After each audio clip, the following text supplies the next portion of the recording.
Well, hello everyone. I hope that you're having an absolutely wonderful day. Here I am with the next part of this little series I'm doing, products that are worth it. Earlier in the week, I did a product that was I did a video about products that are high end that I think are actually worth the money. This video is going to be all about drugstore products that I think are just as good as the high end stuff. They're just in a little cheaper packaging. Before I get started, today's tea of the day is a white tea from Tea Viver. White tea, as you can see from the little video I'm going to put up, it's very minimally processed, so it has the most delicate flavor of all the different kinds of tea. Usually I don't add anything to my white tea. I kind of like the sweetness of it, very, very mild sweetness. Today I just wanted some honey in there, so I added some honey and it's extra delicious. Okay, so this is part 2 of drugstore products that I think are as good as high end. I will link the other video I did last fall, I think, down in the description box, and I definitely still stand by the products in that other video as well. So getting into today's products, I first want to mention a concealer, and this is a repurchase for me. I recently finished one and I was gonna wait to hold off to buy it again, but I missed it in my life, so I went and I bought it again. So this is from e.l.f. This is the Flawless Brightening Concealer. So this is one of those concealers that has a little brush tip and a little clicky end that pushes the product up. Since it is a brightening concealer, a lot of the shades tend to be kind of peachy or pinky. The shade that I have is Fair 15W, which is the same shade I had last time. I thought it was a little bit too light, but I tried to find a different shade and they were all not quite right. So I decided to go with this one anyway. It is very brightening. I have it under my eyes today. This is not a concealer to cover intense heavy circles or anything like that. This is a light coverage, kind of thin formula. So this is for someone who kind of likes the no makeup look, who just wants something to brighten the under eye a little bit, to kind of conceal that line on your face where your under eye skin meets your cheek skin. And it's very easy to work with. I've used my fingers, I've used a sponge, I've used a brush, so it's not fussy at all that way. It always looks pretty. And this is one where it's hard to overdo it. I have accidentally just like enthusiastically, I've not been thinking, and just kind of like painted under my eye, ended up putting a lot down. It blends out beautifully, it doesn't look cakey. This type of brush tip applicator and the whole product itself, I've heard people compare to a very popular product from YSL, the Touche Éclat concealer. If you have tried that concealer, let me know. Is this actually a dupe? I've heard people call it a dupe, but I don't know. Without actually testing it myself, I don't like to say it is, but I have heard it compared to that one. So if you do like that product, this might be worth checking out. It's very inexpensive, and if it is very similar, you might be able to find, save yourself some money. Interestingly, the very first one I tried, the little brush tip was a lot more soft than the one I have currently. It's not at all pokey or anything. I just noticed it's a little bit more stiff than the first one. Maybe I just need to use it more since I just opened it. But in any case, I'm very happy to have this back in my life. If you are someone who does not like a thick, heavy concealer, you might enjoy this one. Let's talk about a blush. Of course, it is the blush that I am wearing, and it is this little blush in a compact from Undone Beauty. This is the Lipped Cheek Palette. I have the shade Rosewood. If you are someone who enjoys this type of compact, like cream compact, like if you like the Tower 28 ones or the Honest Beauty ones. This reminds me a lot of those same types of formulas. It is very pigmented. Today when I put it on, I literally just kind of touched my finger in there and that was enough for both cheeks. It does have a little bit of more tack to it, so it's not as like emollient, say, as the Milani one, but typically formulas like this last pretty well since there's just a little bit more substance to them. And even though I say that, I don't want to make it sound like it's like a thick, goopy product or anything. It lays in a very, very thin layer on the skin. Very, very easy to blend out just using my fingers. Since it is so pigmented, if you're going to use a blush, if you're going to use a brush, I would tap it in there and then tap it off on the back of your hand first, just because it's easy to overdo. This shade Rosewood is absolutely gorgeous. This beautiful roasty toasty shade. And this product line has oodles of shades. When I went to pick out a shade in store, it was really, really hard to pick a shade. And this does have the interesting feature of having 3 different levels of opacity. So the top layer is supposed to be the most sheer layer, then medium, and then more full coverage.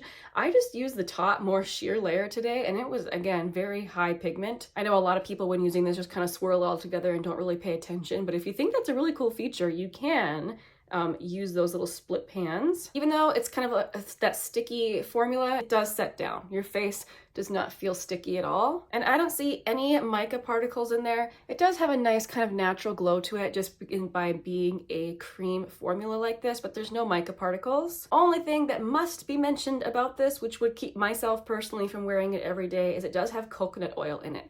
Coconut oil can make acne prone skin freak out, but then again, coconut oil, some people's skin loves it. So just something I thought I would mention if that's something that matters to you. I typically avoid products with coconut oil, and I didn't realize that before I bought this, but I'm still happy that I have it because it is such a beautiful formula. Okay, let's talk about a highlighter, and of course it is the highlighter I'm wearing today from Flower Beauty.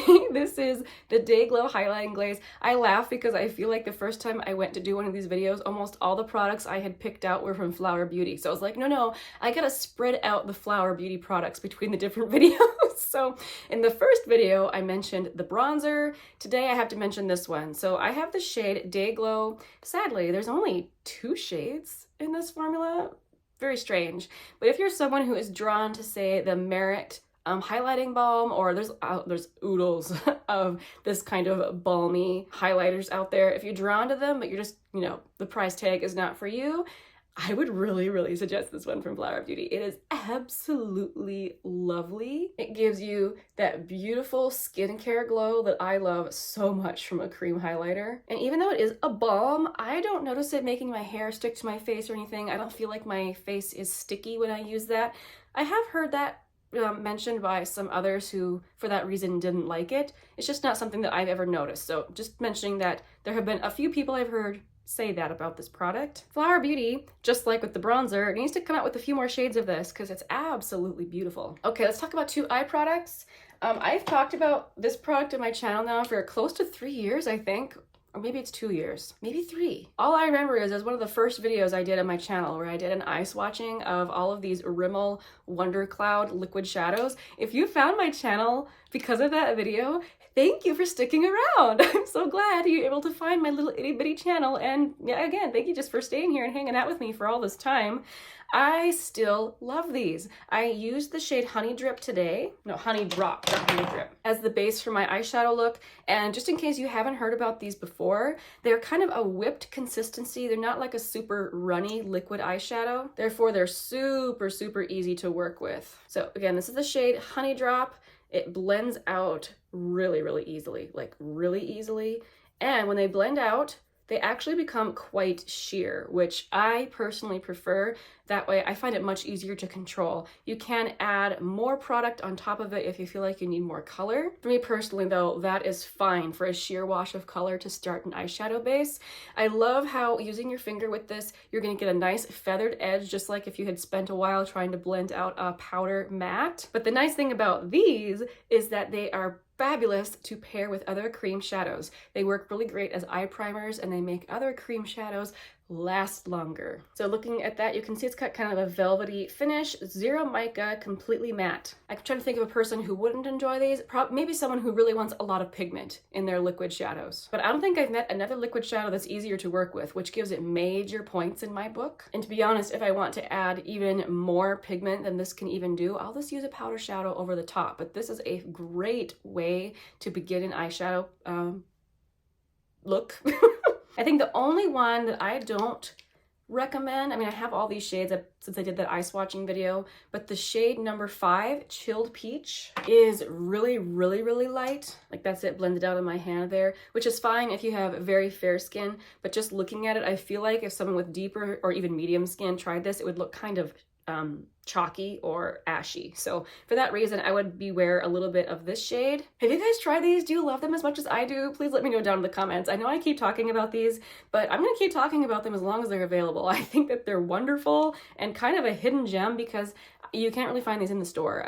Maybe at certain drugstores you can. You can't anywhere near me. I had to order mine on Amazon. Okay, now I have to talk about an eyeshadow formula that I really do think is pretty good. It's really good, just as good as high end.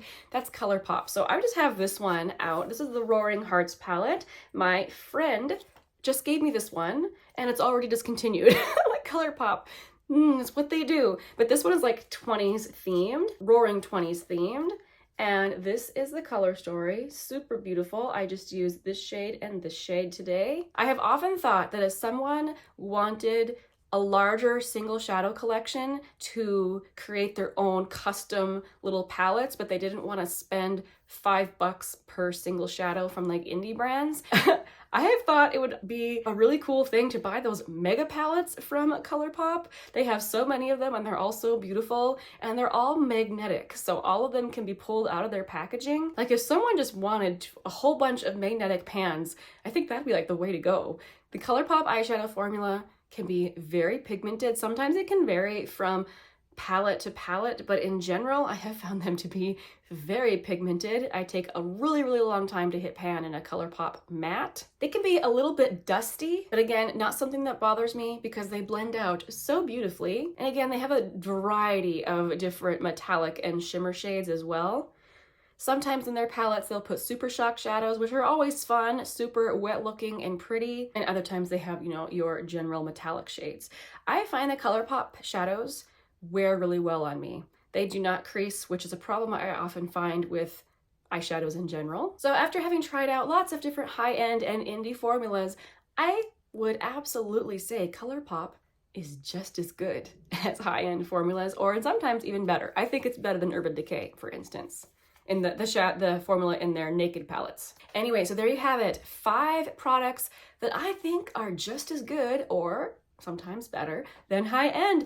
What would you add to this list? I'm always curious to know what you guys think are those drugstore gems that are absolute perfection. Do you agree with my picks or do you disagree? I am okay with that. I know we all have different opinions about makeup. Make sure to let us all know down in the description box. Sorry. I will fill out the description box. You guys let us know down in the comment section. What do you think? Thank you guys so much for watching. I really appreciate your support on my channel. I will see you again very soon in the next one. Bye guys.